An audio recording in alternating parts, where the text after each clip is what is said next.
sa poos ñu rocc ci xaalis bi bàyyi la foofu nga sukkuraat loolu musiba la cim réew. donc loolu mooy seconde irresponsabilité bi. ñetteel bi mooy ci jamono jooju moom Macky Sall parce que soo naan sa askan dama bëgg ngeen def ay sacrifice dama bëgg ngeen takk seen biir parce que mbir mi jaxasoo na yow yaa war a njëkk a joxe exemple bu baax waaye yow doo bañal sa bopp dara jamono ji situation bii nekk nga xam ne kenn noyetul moom mu jël 60 milliards dem jënd avion boo xam ne soo si voyagé tey mun nga toog 1 mois 2 mois 3 mois doo ci dugg te jamono bi mu toog yëpp yorul avion mat na 1 an et demi mi ngi doon tukki nga jël 60 milliards pour yow kese nga dem jënd avion xam ngeen 60 milliards ñaata lits de réanimation lañ ci mën a am 60 milliards mun nga ci am 2000 lits de réanimation 2000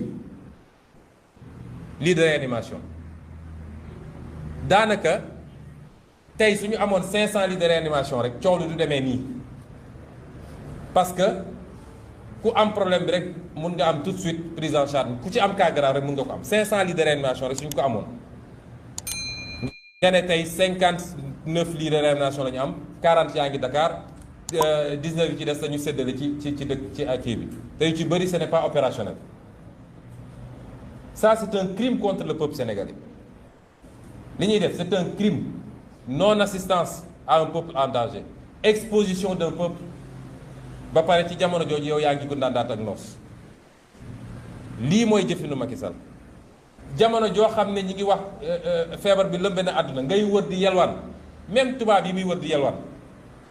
parce que yow da ngay yelwaan vaccin mënoo am vaccin yow da ngay yelwaan ne nañu la baal bor bi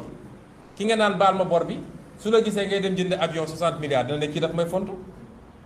kii nekkul dans le besoin te yaa ngi ko ameloon déjà xaalis fayagoo ko yaa xay ku la leb 5000 fayagu la romb la dem jënd iPhone xaw ma ñaata à 1 million di nga ne kii daf may fontu kon yow da ngay yelwaan vaccin da ngay yelwaan nañ la baal bor bi yaa ngi chaque jour sa discours mooy solidarité internationale pour le financement des économies africaines sa xam-xam mun laa may nga ut des solutions endogènes pour financer ton économie lépp da nga koy yelwaan ba pare doo bañal sa bopp dara ci dépense de prestige parce que jënd na avion cool ne gaañ wàcc pareegu ñu ne jënd na bateau de plaisance mooy gaalu noflaay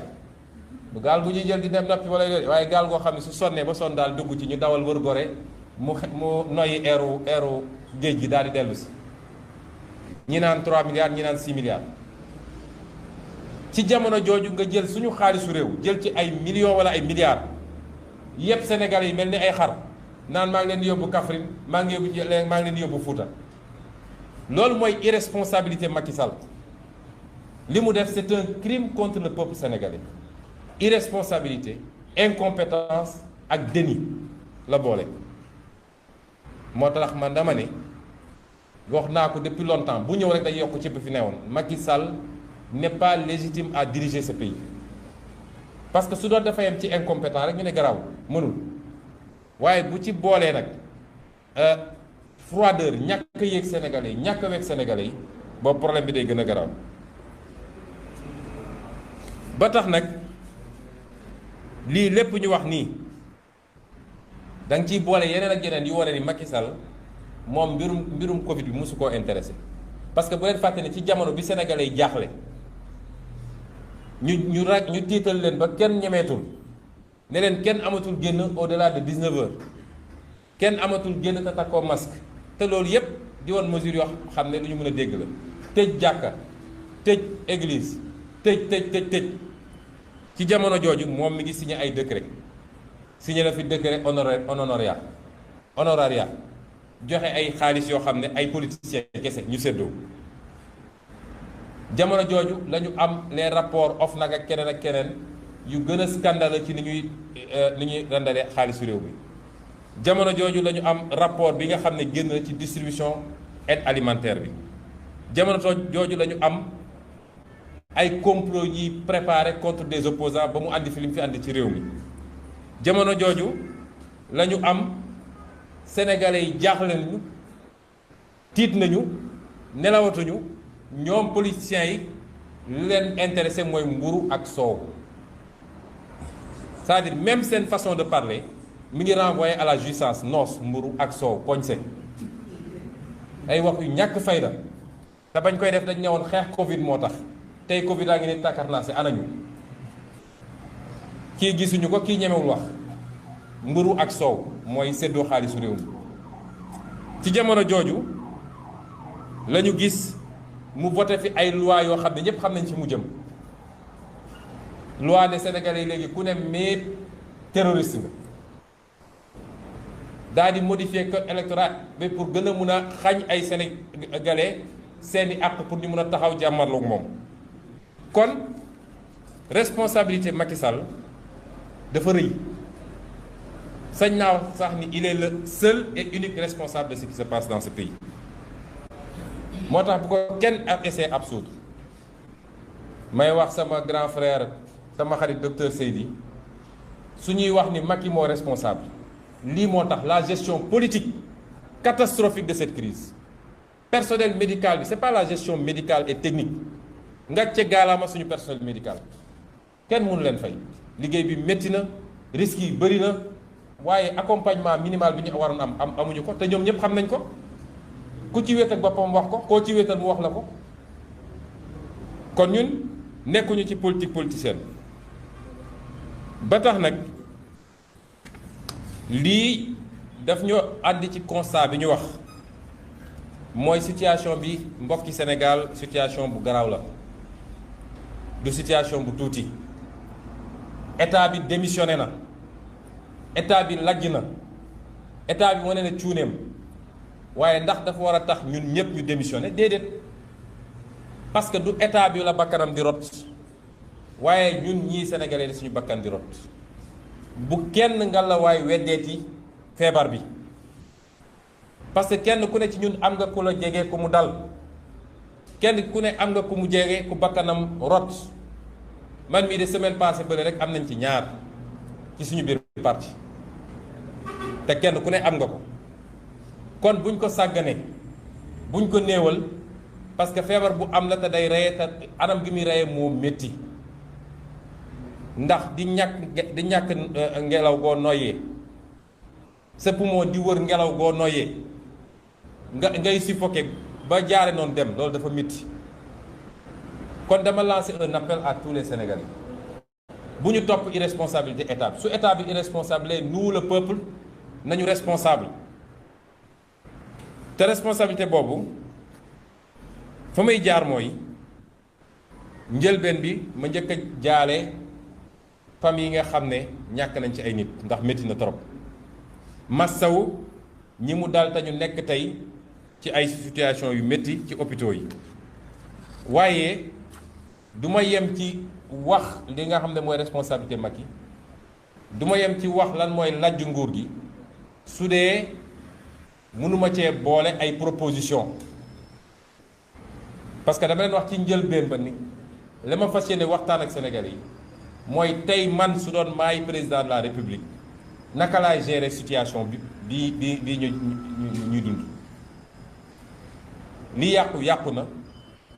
irresponsabilité bi ñu am ñoom tax na sacrifice yi Sénégalais yi defoon yépp fi mu ne nii nen na parce que dañu defoon sacrifice ñu tëj nit ñi laaj ñu suñu xaalis ak yeneen personnel médical bi lu ne mu daj ko ci ba ñu dem ba doon am ay 1 cas 0 cas yu demee noonu loolu yëpp tey nañu jàpp ni nërmelu na kon lan moo ci des la may wax ci samay proposition mooy ci li ñuy wax en amont mooy ci njëlbeen ba dama gëm ni confinement waratul am Sénégal confinement du solution bi li tax du solution bi mooy benn boroom xam-xam yépp nee nañu ci réew yu mel ni suñuy réew confinement bi mënul am résultat parce que kër yoo xam ne boo fa demee di nga fa fekk juróomi nit fukki nit ak juróom kër googu ci boppam mun na doon li ñuy wax cluster mooy moom ci boppam mun na doon foyer boo xam ne fa la feebar bi di développer. ñaareel bi mooy mënatuñu génne ñoom fonds Covid 19 ba naan dañuy joxe ay kit alimentaire amatuñu ko.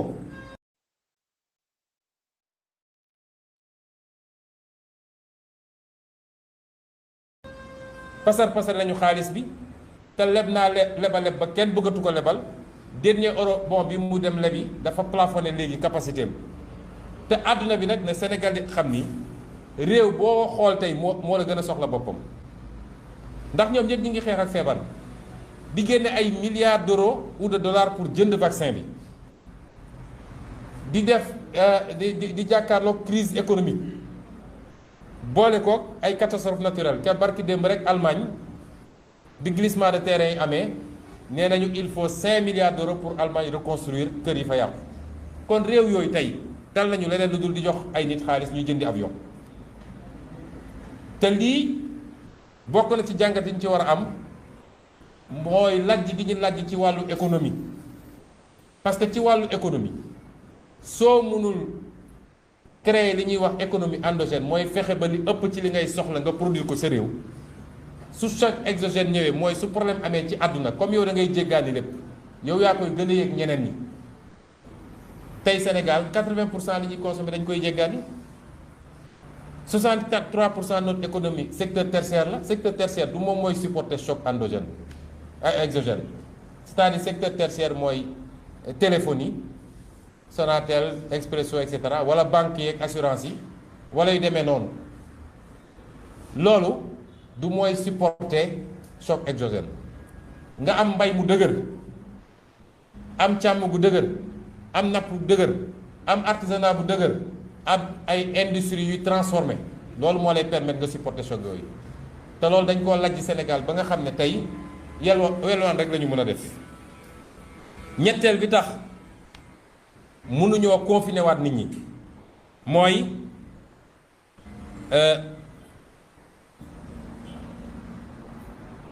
sénégalais yi ñi ngi ci jafe-jafe yu métti te leen teg jafe-jafe yi mooy échec yi ñu am ci suñuy politique économique koo mënul jox liggéey mënoo ko jox salaire mënoo koo faj kooku soo ko nee tëjul sa kër da nga koo bëgg a assassiner moo tax warul am te waruñu koo nangu kenn waratu fee confiner Sénégalais yi waaye nag loolu pour mu dox il faut que kenn ku nekk ci ñun Sénégalais yi laay waxal man waxuma ak ñoom de li may wax mooy responsabilité individuelle la kenn ku nekk ci ñun su dee duñu confiner kenn ku nekk ci ñun la jël ay matuwaayam ba li ñuy wax les mesures barrières mooy jumtuwaay yi nga mën a jël ba mbir mi du la dal nga def ko te nag mbokk yi man de su may dox ci mbedd mi maa ngi xool Sénégalais yi waaye sàggane nañu masque bi torop kon mesure barrières yi dama ko ñaan Sénégalais yi ngir yàlla parce que amul dara lu ko ëpp efficacité nag ñii vacciné wu soo demee Europe tey ku vacciné wu sooy génn da ngay takk masque vaccin bi terewul nit nga takk masque kon loolu mooy première mesure yi na ñëpp delluwaat ci takk masque yi góorgóorlu ci ñaareel bi mooy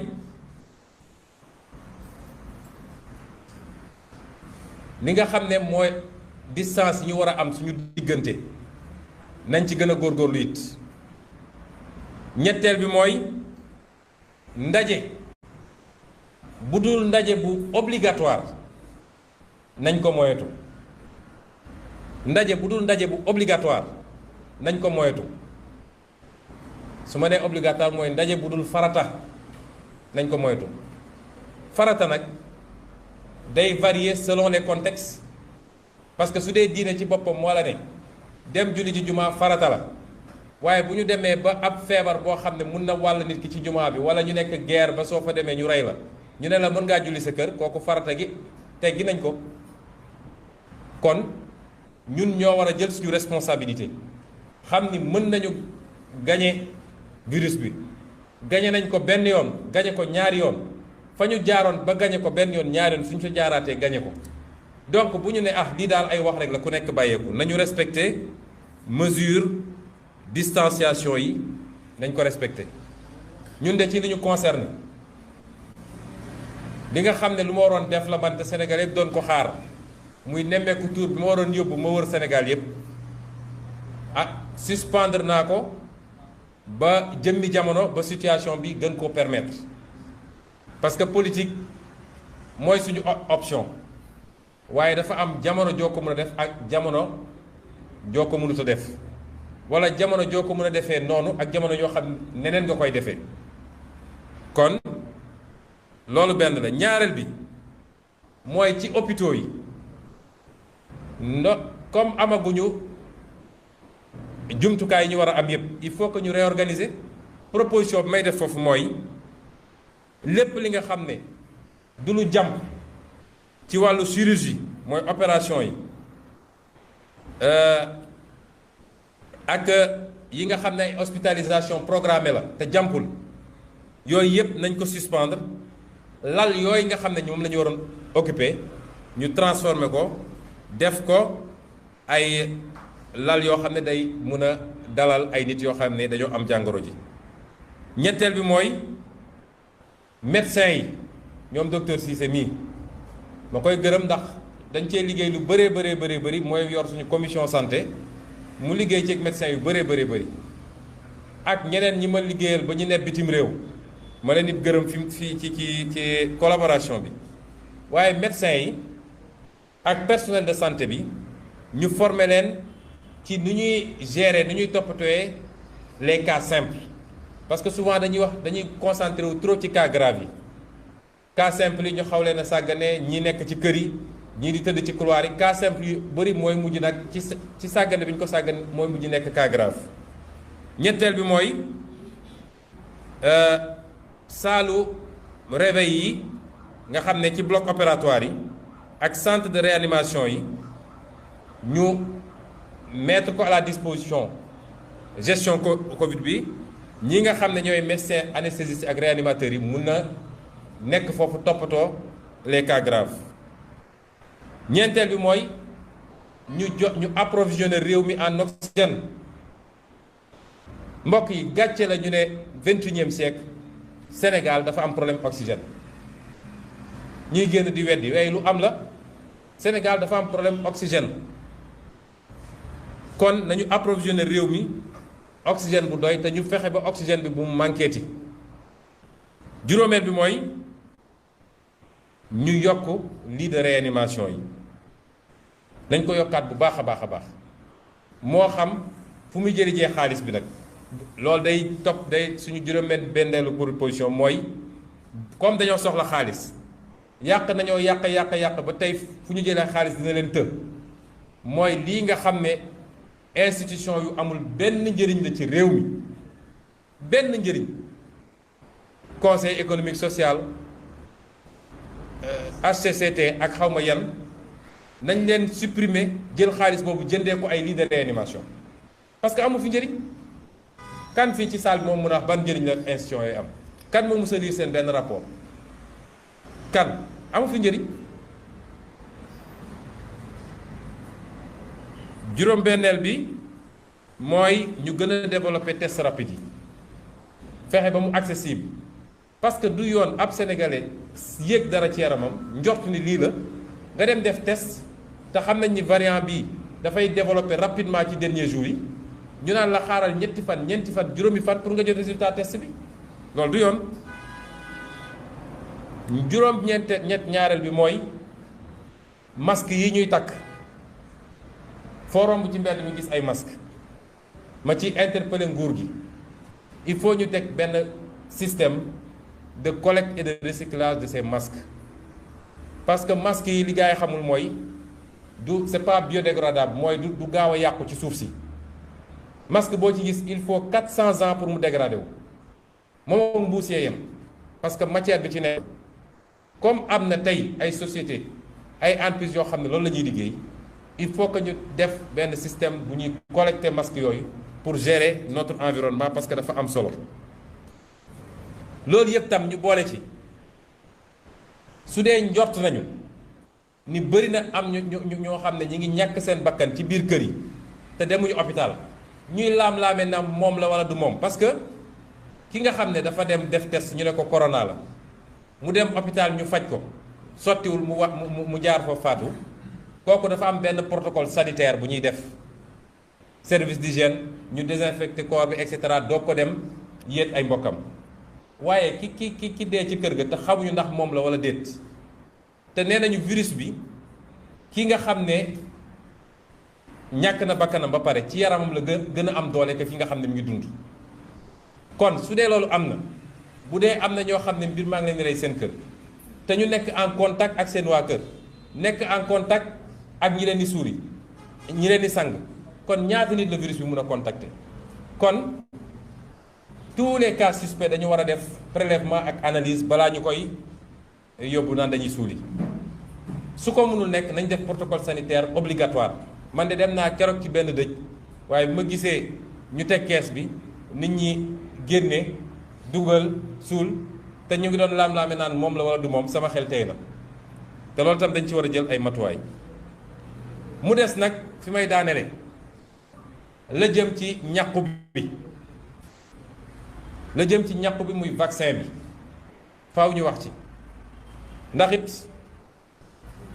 ñu bëri woon nañ ma ne waaw bul wax ci vaccin bi c'est sensible.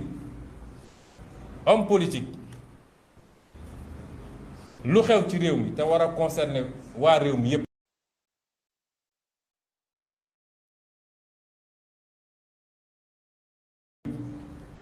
danga cee war a gëstu la ci ëpp xam-xam. li ma ciy njëkk a wax ci vaccin bi mooy jàngat gi ñu war a njëkk am ñun africain ci lii mooy tappale yorul am réew.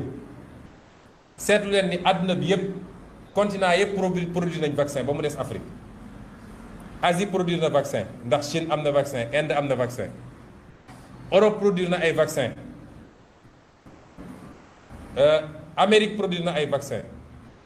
Afrique mënul produire benn vaccin. li ko waral mooy fi ñu waroon investir sur le capital humain ñu ngi jël xaalis di ko pasare ci politique, ci jënd ay nit pour ñu voteel la, ci dugal ay nit ci ay cas di leen yóbbu mel ni ku yor sa jur.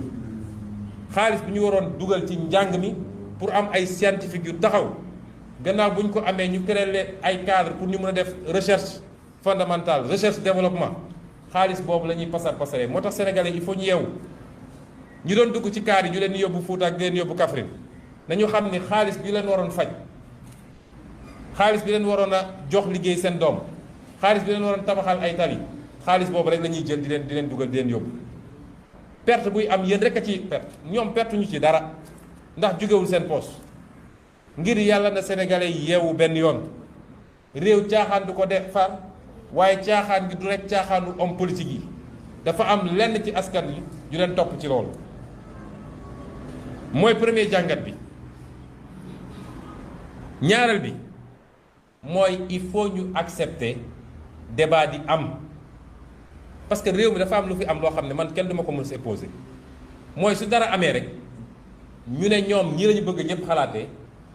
foo jaar ñu ne la ñu joxañ ne la ni nga war a xalaatee. ba pare nag def benn propagande médiatique boo xam ne nit ñi sax dañuy ragal wax, ndax ku wax ñu ne waaw moom de dafa contre lii wala moom de dafa lii. mais demal France, demal Angleterre, demal États-Unis, demal, man chaque jour damay toog taal chaîne yi di seetaan, suba ba ngoon jot ay débat la, médecins yi toog débat, homme politique yi toog débat, ñii ne d'accord naa, ñii ne d'accorduma. c'est ça, noonu la société di doxee. te ñu war a nangu it, ñi war a nangu it nii Sénégalais yi dañu am ay question, ñoom ñoo war a génn tontu question yooyu. Sénégalais am nañ sañ-sañ am question ne ah man de ñàkk bi bëgg naa ci xam lii balaa ma ciy dugg, bëgg naa ci xam lii. ñun duñu ay bàyyi ma yoo xam ne dañ lay tàkk rek yóbbu la ne la ay wax. li may wax nag li ma ci gën a bëgg a leeral mooy man contre ma vaccin de. bi ñu juddoo ba léegi ñoo ngi vacciné wu te vaccin yooyu amul benn bu ñu ci defaree Sénégal à ma connaissance, wala docteur. donc problème bi du est-ce que contre na vaccin wala contre ko. gëw mooy it ni vaccin bi complot la, ndax bu doon complot ñoo ko defar duñ ko xëccoog ñun, parce que xel day loolu lay jëriñ. bu dee ñoom ñu ngi koy xëccoog ñun ba ñun mënuñoo jot ci vaccin bi, ça veut dire que ñoom jàpp nañ ni vaccin bi lu baax la ba tax ñu koy def. kon loolu dama bëgg mu leer balaa parce que sénégalais da ngay génn fii rek waaw moom nee na moom ne déedéet damay wax lu leer contre ñu principe bu vaccin àdduna dafa dox dafa nu muy doxee dafa gaaw science dafa dox médecine bi 20 ans 25 ans 30 ans ci gannaaw ku la waxoon opération éveillé nga ne xanaa ci wéru waaye tey ñu ngi koy def kon vaccin it bu dee ñu ngi ko doon defar ci 15 ans 20 ans science mun na dox ba ñu defar ko ci anam bu gën a gàtt waaye bu ñu ko génnee nag kenn ku ne balaa nga koy ñàkku am nga sañ-sañu laaj li nga xam ne lu lënt la ci sa bopp am nga sañ-sañu laaj ñoom lii seen responsabilité mooy ñu tontu sénégalais ci laaj yooyu dalal xelu sénégalais waaye kenn amul sañ-sañu laaj.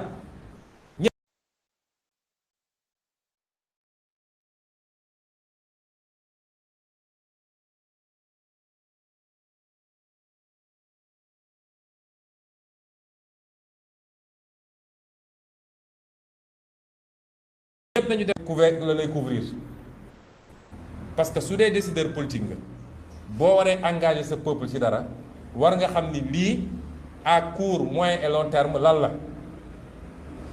ba léegi awma tontu ci laaj boobu laaj naa docteur yu bëri ñi ci gën a kii daal nee nañu ñoom li ñu jàpp ci li ñu liir mais du catégorie mooy mën na nekk entre 3 mois et 6 mois ñetti weer ak juróom-benni weer. soo déggee loolu mooy ku vacciné wu tey toogaat weer wala ñaari weer jël sa deuxième dose li ma jàpp mooy buñ ci tegee juróom benni weer wala lu ci tegu tuuti war ngaa dem ñàkkuwaat kon dañu xam ni cycle bu ubbeeku la peut-être loolu tax Pfizer dugal autorisation pour 3e dose te démb si guddi lay seetaan journal gis ni Israël autorisé nañu pour ñu joxe 3e dose. kon laaj yooyu am nañ sañ-sañu laaj ko parce que dañu war a xam li ñuy dugg lu mu doon ak fu mu ñu jëme ñaareel bi mooy vaccin bi ku ko ñàkku ndax mën nga jëlaat virus bi léegi tontu bi ñun ñëpp am nañ ko nit dina ñàkku ñaar virus bi ñëwaat dugg ko léegi nag ñi ngi laam-laamee est-ce que su ko duggee mbir bi vaccin bi da koy néewal doole ba du ko yóbbu fenn fi am déet loolu nag ay études cliniques dinañ ko prouver am déet mais pour le moment li leer ba leer mooy nit mun na ñàkku jëlaat vaccin bi ba taux de couverture bi nga xam ne dañ naan ñii naan 60%, ñii naan 70%, ñii naan 95%. mooy vaccin bi boo ko ñàkkoo ba noppi téeméer yu ñu ci ñàkk selon taux de couverture bi am na ci 80% yoo xam ne dañuy réagir ak 20% yoo xam ne duñu réagir waaye xanaa loolu am naa sañ-sañu laaj ko tekkiwul dama contre vaccin loolu sénégalais yi moom la ñuy laaj bi may daanelee mooy ndax vaccin bi day résister ci variant yu bees yi parce que gis nañ ni affaire bi dafa mel ni moom fi mu ne nii ñu ngi ci 5 variants yu bokkul ñaari mujjee mooy delta bi ak lambda bi ñu ne moo nekk Amérique latine xamuñu ndax d'ici quelque temps du ñu ne yeneen variant ñëw na gis nañu ay réew yoo xam ne demoon nañu ba vacciner 80% de leur population lu mel ni Seychelles mu jël vaccin chinois bi mais variant indien bi mu ñëwee mu ngi fay def ay ravages parce que étude bi wane na ni variant bi ñu am ñoom vaccin bi ñu vacciné wu variant mënul téye variant indien bi gis nañ ko it Afrique du Sud ñoom dañoo mujj annulé AstraZeneca bi ne adapté wul ak variant Afrique du Sud bi kon yooyu ay question légitime la yoo xam ne Sénégal dañ ko war a laaj te ñag bëgg naa ñoom ñu jàkkaarloog sénégalais yi tontu wax sénégalais yi lu leer ci question yi parce que ab peuple boo ko bëggee def loo dara da ngay dalal xelam ba tax ñun li ñu jàpp mooy loolu yëpp boo ko seetloo nga boole ci ni amuñu lu doy ci vaccin ñun amuñu lu doy dañuy yelwaan vaccin réew yu mag yi sax ba léegi dese na leen tuuti boo seetee statistiques yi nee nañu ba bi may arrêté recherche yi semaine passée nee nañu 865 000 vaccins la ñu nit la ñu vacciné 865 000 doses waaye 865 000 doses yooyu 256 000 rek ñoo ci jëloon ñaari doses yi ñeneen ñëpp a ngi wër di ut deuxième dose bi mënuñu ko am foo dem ñu ne la jeex na loolu nag li muy moo dem mooy une mauvaise politique de vaccination parce que boo amee 800 000 doses da ngay vacciner 400 000 yi téye 400 000 yi pour deuxième dose doo ko dem uti leneen parce que ça ne sert à rien nga jox nit ñi première dose seen période jeex mënoo leen jox deuxième dose je préfère vacciner complètement 1% de ma population plutôt que de vacciner partiellement 2% de la population mais loolu c'est élémentaire ñun est-ce que am nañu politique de santé dans ce pays sur 800 000 cas il n'y a que 250 000 yu jot seen deuxième dose et comme la politique est désordonnée tantôt Sinovac bi la tantôt AstraZeneca yooyu amatul ci réew mi après ñu andi la Johnson et Johnson suba ñu andi la Pfizer donc ñi jëloon AstraZeneca mënuñu jël deuxième rappel Pfizer wala docteur donc comme yooyu yëpp am na fi ñun li ñu jàpp mooy ñun waruñoo toppandoo ñeneen ñi seen politique vaccinale parce que feebar bi ni mu mel ni mu présenté wu fii bokkul ak ñoom waaye ñoom doole gi ñu am amuñu ko moo tax ñaar yi dinaa ko wax parce